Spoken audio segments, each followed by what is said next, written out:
First off, I listen to people like President Obama and people like Hillary Clinton, and I would swear that they think you grow the economy by growing Washington. I mean, that's not hyperbole. Think about it. Last year alone, a report showed that 6 of the top 10 wealthiest counties in America, you know where they were? In and around Washington. Or as I call it, 68 square miles surrounded by reality.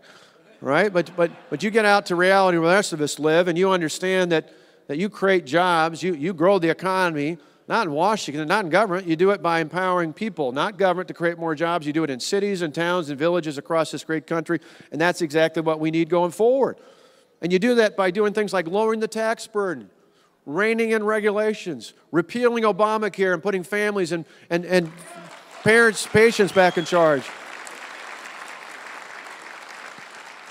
You do it by an all-of-the-above energy policy that uses what God has given us here in this great country. Say we've got an abundance of supply, and not just to fuel what we have today, but think about the impact we could have not just economically, but from a security standpoint, if we lifted that crude oil ban that's been in place and allowed it to export to places like our allies in Europe, where instead of being dependent on Putin and the Russians, they could be dependent on America again. Imagine that.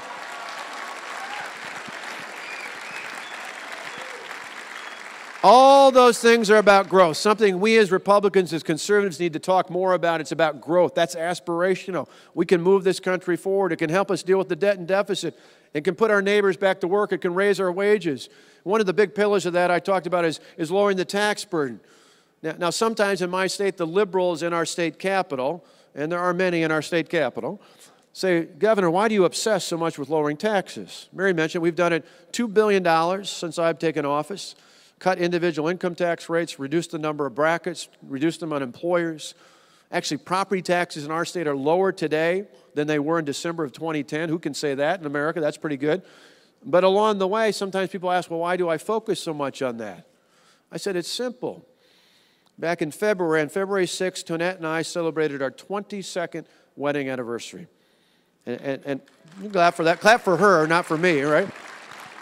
That's worth clapping for her putting up with me for all those years. But in 1993, not long after Tonette and I were married, I committed a major faux pas. I created a big mistake. I went to a place called Kohl's Department Stores, and I bought something at the price it was marked at. All right?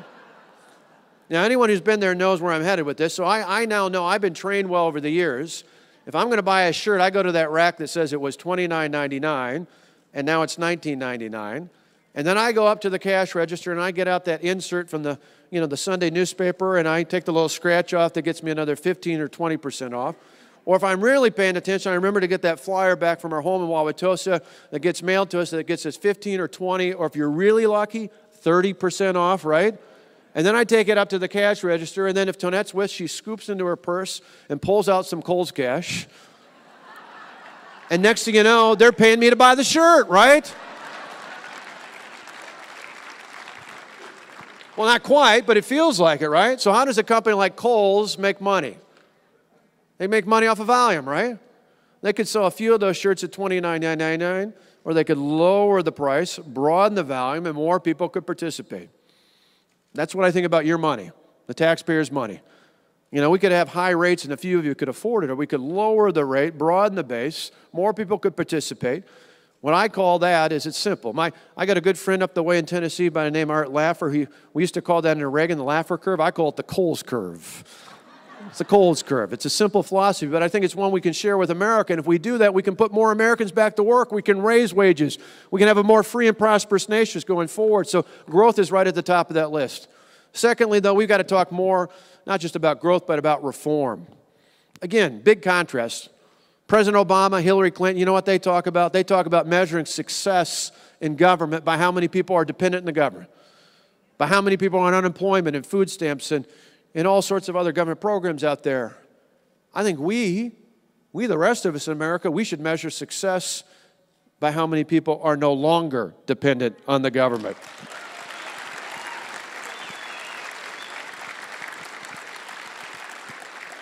You see, we understand that true freedom and prosperity do not come from the mighty hand of the government. They come from empowering people to live their own lives and control their own destinies through the dignity that is born of work. I think about that in my own life. I my first job as a kid was working as a dishwasher at the Countryside Restaurant. Later in high school, we moved up to the big time. I started flipping hamburgers at McDonald's in Delavan. In fact, when I was flipping burgers at McDonald's in Delavan, my friend Paul Ryan was down the road in Janesville flipping hamburgers there. The only difference is Paul's manager actually told him he had to flip hamburgers in the back because he didn't have the interpersonal skills to work the front cash register.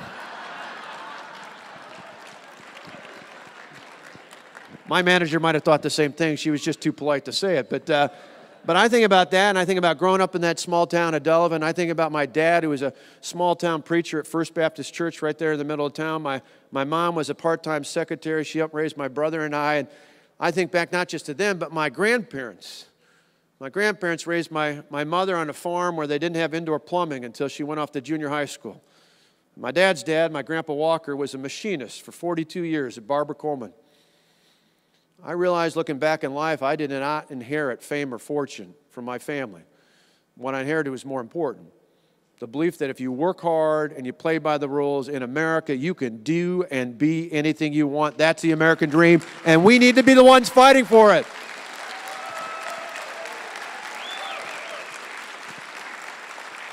That's right. We're the champions of the American dream. Nobody in America that I know, at least not where I grew up, ever said to me as a kid in class, "Hey, Scott, good luck becoming dependent on the government someday." I never signed yearbooks saying, "Hey, Scott, good luck becoming dependent on the government." That's just not the American dream. And over the years, I've met some amazing people who've come here from other places around the world, who've legally come to this country from somewhere else around the world. And to a person, every single one of them I met who's successful today, not a one of them will tell you they came here because they wanted to become dependent on the government. No, what they'll tell you, and I wish more of our young people would hear their stories, what they'll tell you is the reason they came to America was because in America, it's one of the few places left in the world where it didn't matter what class you were born into, didn't matter what your parents did for a living. In America, you can do and be anything you want. The opportunity is equal to all of us, but the outcome, that should still be up to each and every one of us. If you don't remember anything else today, remember this. There's a reason why we take a day off to celebrate the 4th of July and not the 15th of April, because in America, we celebrate our independence from the government, not our dependence on it.